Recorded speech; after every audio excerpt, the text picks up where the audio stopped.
friends, welcome to Uma Kitchen. இன்னைக்கு நம்ம uttapam carrot chutney பண்ண போறோம். கொஞ்சம் நெய் எடுத்து வச்சிருக்கேன்.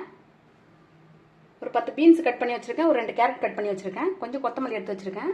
ஒரு ஸ்பூன் நெய் போட்டு நம்ம பீன்ஸ் கேரட்லாம் வதக்கி எடுத்துக்க போறோம். இப்போ வந்து கேரட் சட்னிக்கு 2 ஸ்பூன் கடலை பருப்பு, 2 ஸ்பூன் உளுத்தம் பருப்பு, 4 காஞ்ச மிளகாய் கட் பண்ணி வச்சிருக்கேன். தேவையான உப்பு சேர்த்துக்கலாம். தேவையான அளவு எண்ணெய் சேர்த்துக்கலாம்.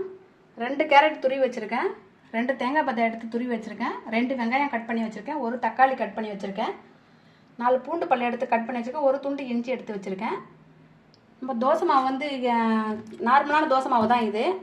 ஆனால் இட்லி மாவு பதத்துக்கு நான் வந்து எடுத்து ஆப்பசோடா மாவு போட்டு உப்பு போட்டு நல்லா கலந்து நல்லா எடுத்து வச்சிருக்கேன். இப்போ அது எப்படி செய்யறதுன்னு பார்க்கலாம். முதல்ல ஸ்டவ் ஆன் பண்ணிக்கிறேன். கடாய் சூடு ஏறினதுக்கப்புறம் கொஞ்சமாக நெய் இருக்கிறனால கொஞ்சமாக நெய் சேர்த்துட்டு அதில் கேரட் பீன்ஸ் சேர்த்துக்கிறேன்.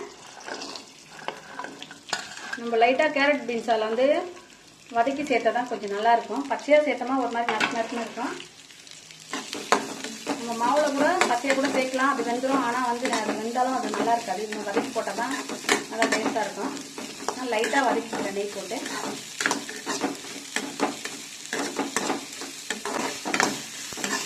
ஒரு 2 நிமிஷம் வதங்கிடுச்சு. இப்போ லைட்டாக நம்ம உப்பு சேர்த்துக்கலாம். அதில் காயில் வந்து உப்பு இல்லைன்னா ஒரு மாதிரி சப்புன்னு இருக்கும். இப்போ லைட்டாக வந்து ஒரு பிஞ்ச் உப்பு எடுத்து லைட்டாக இப்படி தூவிட்டு இப்போ லைட்டாக வதக்கி இப்போ வதங்கிடுச்சு. இப்போ எடுத்துட்டு அதிலே நம்ம வெங்காயம் தக்காளி வதக்க போகிறோம் இந்த கடாயிலே. இப்போ லைட்டாக எண்ணெய் விட்டுக்கிறேன்.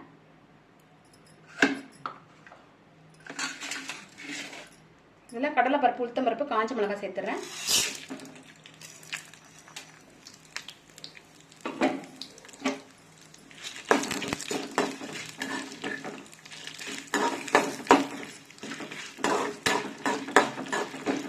இப்போ அது கூட இஞ்சி பூண்டும் அப்படியே சேர்த்துறேன். சேர்த்தே வதக்கிக்கலாம்.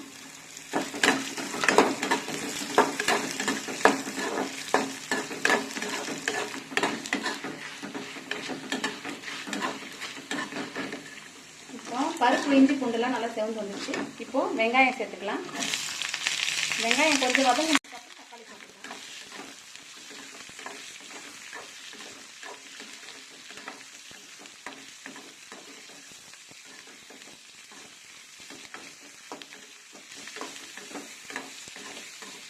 வெங்காயம் தக்காளிலாம் சூடு ஆறிடுச்சு. இப்போ நம்ம அதை ஜாரில் மாற்றிக்கலாம்.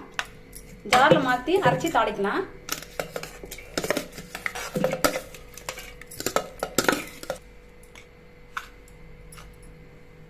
இதில் கொஞ்சமாக உப்பு சேர்க்குறேன் தேவையான அளவுக்கு.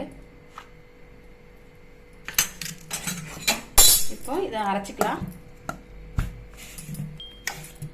அரைச்சாச்சு. இப்போ திறந்துக்கலாம். இப்போ இதில் மாற்றிட்டு தாளிச்சுக்கலாம்.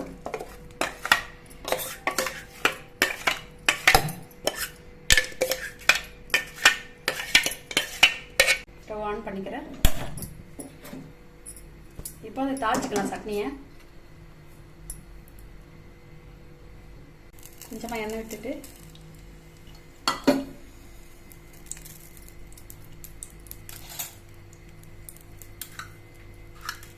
கடுகு சேர்த்துக்கிறேன் கொஞ்சமாக.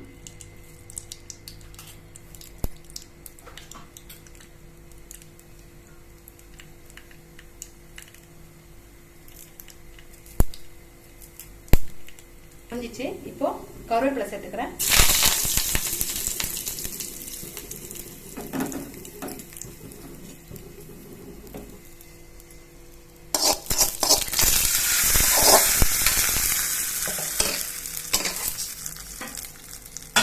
தோசை தவா எடுத்து வச்சுக்கிறேன்.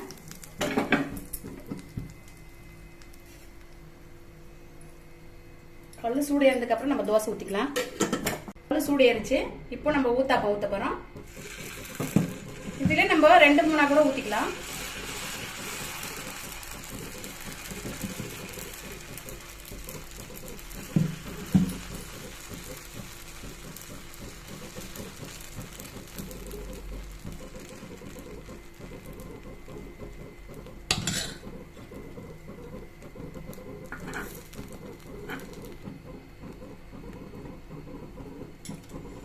மாவு ஈரப்பதமாக இருக்கும்போது நம்ம காய்கறியெல்லாம் சேர்த்தா அதில் போய் நல்லா ஒட்டிடும்.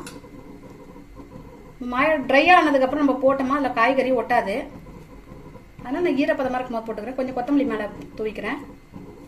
காய் தூண்டதுக்கப்புறம் நம்ம மேலே கொத்தமல்லி தூவிக்கலாம்.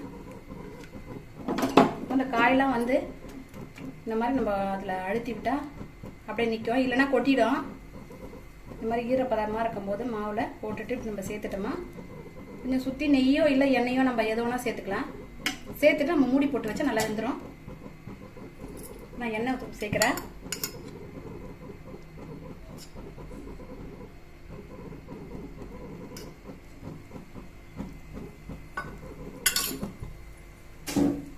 இப்போ தட்டு போட்டு மூடி வச்சுக்கலாம். வந்துடுச்சு, எடுத்துக்கலாம். நம்ம தேவைப்பட்ட திருப்பியும் போட்டுக்கலாம், இல்லைன்னா நம்ம அப்படியே கூட எடுத்துக்கலாம்.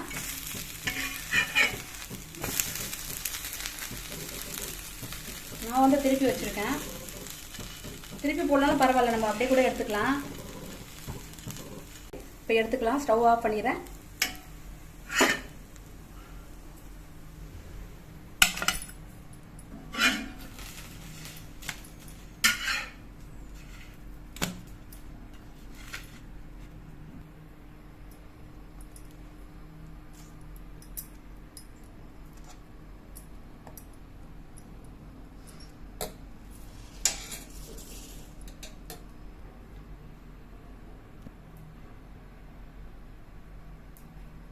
ஊத்தாப்பம் கேரட் சட்னி ரெடி ஆயிடுச்சு பாருங்க. சூப்பரா இருக்கும். குழந்தைங்களுக்கு நல்லா விரும்பி சாப்பிடுவாங்க. கண்டிப்பா ட்ரை பண்ணுங்க.